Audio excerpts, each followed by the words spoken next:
This is for how to remove a power steering pump for a 2002 Nissan Sentra.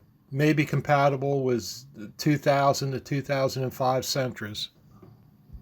Jack the car up and support with a jack stand.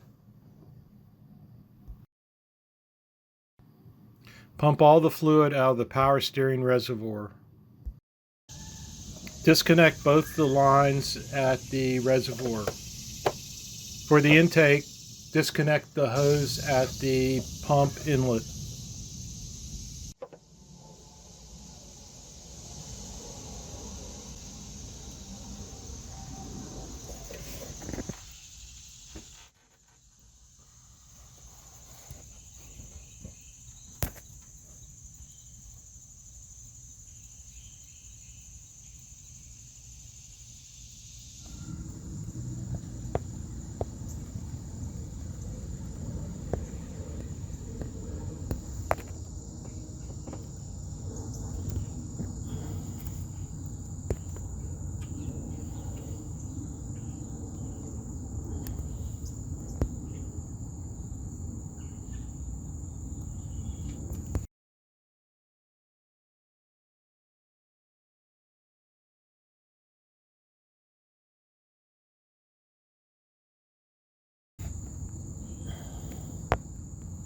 There's actually a couple of ways you can go about this. The way I found out that I needed to replace my power steering pump was I bought the car used and I took it in to have it state inspected, and they said the power steering pump's leaking.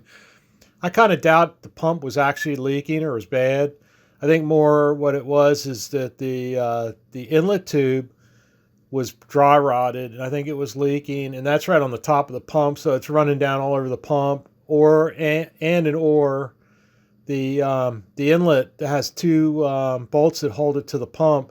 There's a O-ring underneath there, and that was completely smashed flat. And I think that could have been leaking also. So you may want to try replacing both of those. The O-ring is a really, really weird size O-ring. I have like different sets of O-rings in little cases, and I had one that was sort of the same size, but it wasn't as thick. And the part number from Nissan is 49173-50 Lima 00, and I'll put that up also the part number. So on this you can see the inlet with the hose removed, and then to the left, that's the tightener, for the belt for the power steering pump. And the part that it goes through, the middle part, there's a nut right on the other side, and you want to loosen that up, and then loosen the there's like a bolt. The only bolt down on, you have to go underneath the car, and it's got a nut, and you just loosen that nut up. You don't have to worry about grabbing anything on the other end. It's got like a little flange that hits against either the frame or the pump to either loosen or tighten. And just loosen that a little bit, and then you can loosen the tension on the belt and take the belt off.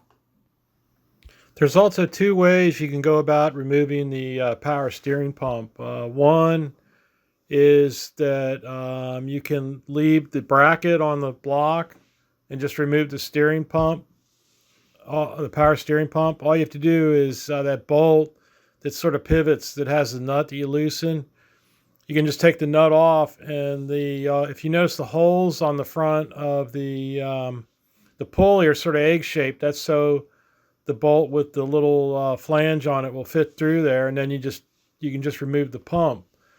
I don't know. I kind of like having the flange. I kind of like having the pump on the bracket. It gives you something to clamp onto to get the pulley off and put the pulley back on. And that's another aspect too that I was thinking about, is just removing the pulley while it was on the car. Loosen up the bolt, and or actually I did put the pulley back on, and I tightened it down a little bit, but I finally finished tightening it all the way to the torque value with it on the car. So that's a couple of different aspects you can look at, and I know. I removed everything. I removed the bracket, the pump, and the pulley altogether. It's really easy. It just slips right out. There's no need to remove anything, but that option's there. And here's the bolts that you have to loosen to get the bracket off of the car. I have 3 bolts. I'll show you later where I took the third one out, and I shouldn't have. It just goes to all it does is hold the bracket in that has the adjuster for the belt tension. There's two bolts, so that's safe. It's held in by 1 bolt, but I'm going to put the other bolt back in. Along with the 2 bolts, there's a stud that comes out of the side of the engine, and there's like a nut that attaches the top part of the bracket to the engine. It's kind of challenging to get to, and it's fun. It will test you how good you are by getting that off and getting it back on again. And you have to disconnect the switch, the pressure switch. And you can see it right there. There's the 3rd bolt I took out that I didn't need to. It's down there at the bottom left quadrant of the picture. And at the top, sort of top center, you can see the stud sticking out that the top part of the power steering pump attaches to the block, the engine block. In this picture, the power steering pump has been removed. This is a really good picture. This is showing the 2 mounting bolts on the block that the power steering pump mounts to, and then the stud at the top. So there's a hole at the top of the bracket, and it goes on the hole goes through the stud goes through the hole, and then the 2 bolts go into those 2 holes right there. The one's mid left, and the other one's top left. Right there by what I guess is the oil pressure switch. This is how I got the pulley off, and the pulley's on backwards. I just wanted to tell you that. See how there's like 2 ridges, and there's a ridge, the belt, and then there's a ridge in the one side, and there's a ridge on the other. Notice how the thick ridge is in the front now, and on that other picture I told you the thick ridge is on the back, plus it's indented more, the pulley face. But look how the holes are. They're cut like egg shaped, so you can pull that bolt out if you want, and leave the bracket on the car. But that's how I got the pulley off. I stuck something through it. I didn't really care. I'm not going to use the pump again. It didn't damage it, but just to be on the safe side. And I'll show you what I did to get it off. I heated the bolt. Don't heat the center part. Heat around the bolt, around the outside of the bolt. I heated the bolt up with a propane torch, and then I squirted it with liquid wrench, and that cools it off immediately. And it also allows that when it shrinks down like that really fast, it allows the liquid wrench to get in there. And then also used an impact wrench to it finally came off.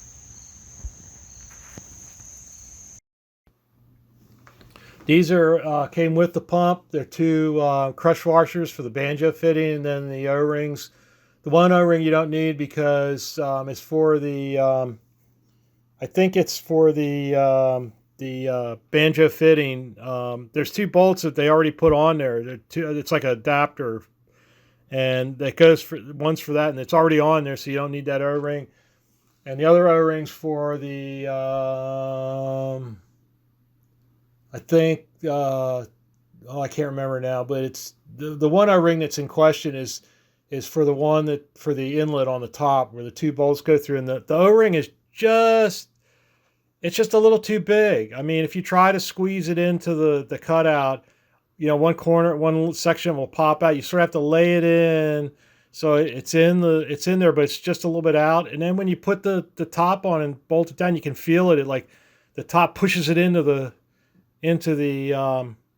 opening. I would have never thought that. I thought it was the wrong size O-ring, but it's not leaking, so I guess that's good. Don't forget to transfer over the pressure switch. That's what the other O-ring went on. It went on the pressure switch. And this is the new rebuilt pump. Well, that's it.